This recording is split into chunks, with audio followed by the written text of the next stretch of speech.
Welcome to another episode of TrialSite News. Today we'll be discussing a story coming out of Australia where deaths from COVID-19 continue on the upswing. This despite the 95% full vaccination of the adult population in that country. We're going to discuss what is happening there. And so, from TrialSite News, I am Adrian, and our episode is starting right now.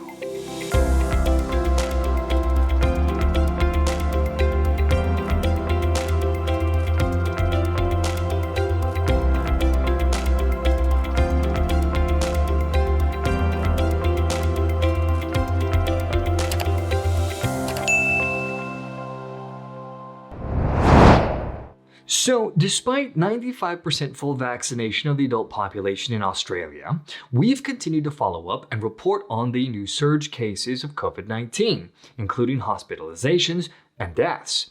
In what has become perhaps not so surprising, the mainstream press is either completely ignoring this news or summarily embracing it as a way to promote further vaccination as the only answer. However, as we reported on TrialSiteNews.com recently, in the first 14 weeks of 2022, Australian fatalities due to COVID-19 were double that of 2020 and 2021 combined. This despite near universal vaccination in that country. By January of 2022, Australian states, including New South Wales, which has roughly about 8.1 million citizens there, saw an increasingly surging number of Omicron-based cases. And now, with a surge in B.4 and B.5 Omicron subvariants, which ever more evade vaccine-induced antibodies, we're seeing a reported number of daily deaths continuing to climb ever higher. So, what is the level of protection the vaccines are affording to the population of New South Wales now that these subvariants are circulating throughout this southeastern part of Australia? Well, to take a better look at this, we're going to take a look at the NSW Health, or New South Wales Health. It is a government website that oversees the collection, organization, and presentation of COVID-19 data for the Australian state. Now, at the time of filming for this episode, State Health Agency has reported on an increase in new COVID-19 cases as transmissible Omicron-based mutated pathogens circulate the region, infecting human hosts. New cases have exploded in 2022, shattering all records previously seen during the pandemic with thousands of daily new cases recorded. So what precisely is this data telling us?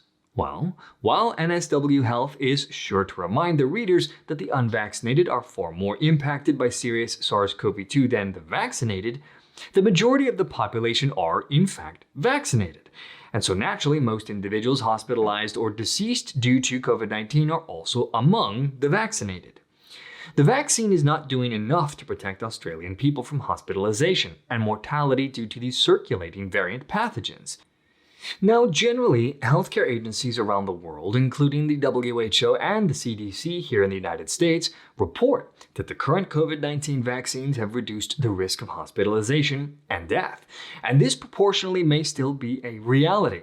However, now that in New South Wales a majority of state residents are fully vaccinated, the hospitalization and deaths should be contained or on a downward trend. But it's not. Now, naturally, we can point to a confluence of factors interacting with each other to heighten the risk of hospitalization and death, which includes the following. 1. COVID-19 vaccine durability challenges, meaning waning effectiveness against mutating pathogens.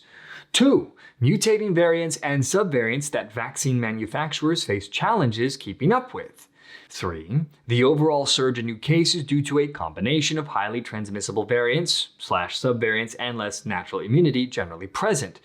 And of course, 4. Australia's rigid zero-tolerance COVID policy during the pandemic, particularly in the early stages. So all of these factors combined equal higher risk for the elderly and immunocompromised.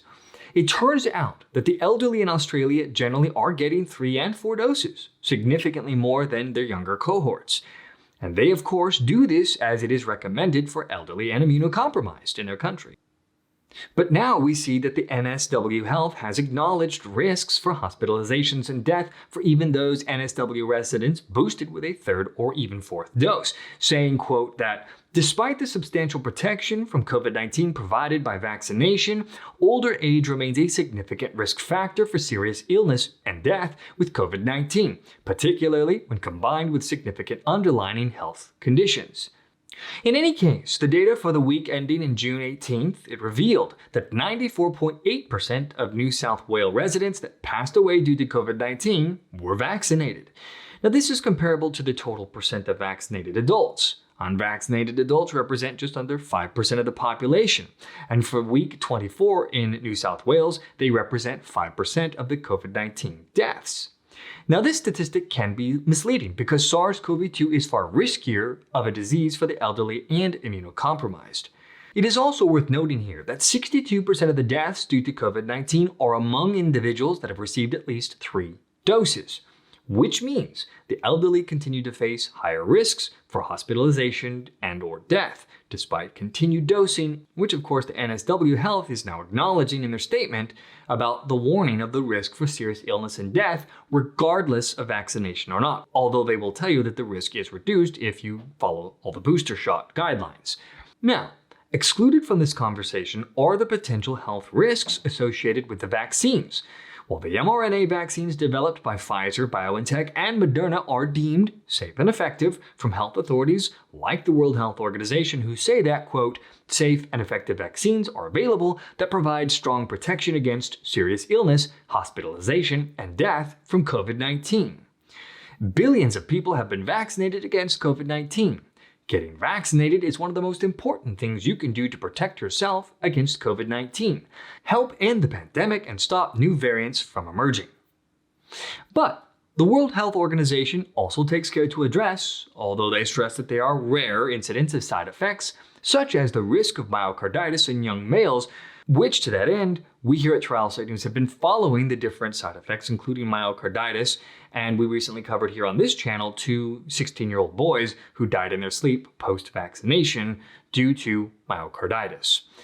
Now, generally, health authorities and regulators have opted to weigh the risk of infection far higher than any short-term or at presently unknown long-term risks associated with the developed countermeasures, i.e.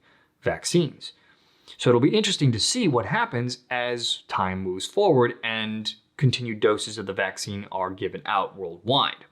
In the meantime, new cases among the heavily vaccinated New South Wales are continuing to climb, which of course we here at TrialSite News will be keeping an eye on in the days, weeks, and months ahead. And naturally, as always, we'll be keeping you posted on this story and what is happening here in the US and around the world as it continues to develop. And that, my friends, brings our episode to a close once more. As always, thank you so much for joining me on the show today. From TrialSite News, I am Adrian, and I will see you all next time.